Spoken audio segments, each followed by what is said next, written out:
আপনারা যদি মনে করেন এই বাংলার জমিনে আমাদেরকে বাদ দিয়ে কাকতালীয় ভাবে আপনারা ক্ষমতায় যাবেন, তাহলে আপনারা বোকার স্বর্গে বাস করছেন।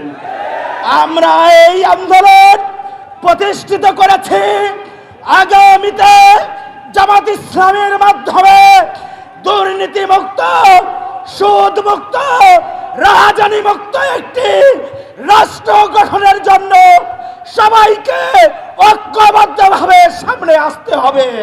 নারী পুরুষ, কৃষক, শ্রমিক, মজুর, মুঠে মজুরি সকলে দাড়ি পাল্লায় ভোট দেওয়ার জন্য প্রস্তুতি নিয়ে আছে। সকলে বলছে নির্বাচন হলে আমরা আগামী দিনে অনেককে দেখেছি, আমরা নতুন করে আমরা তাদেরকে দেখতে চাই না, আমরা পরিবর্তন চাই।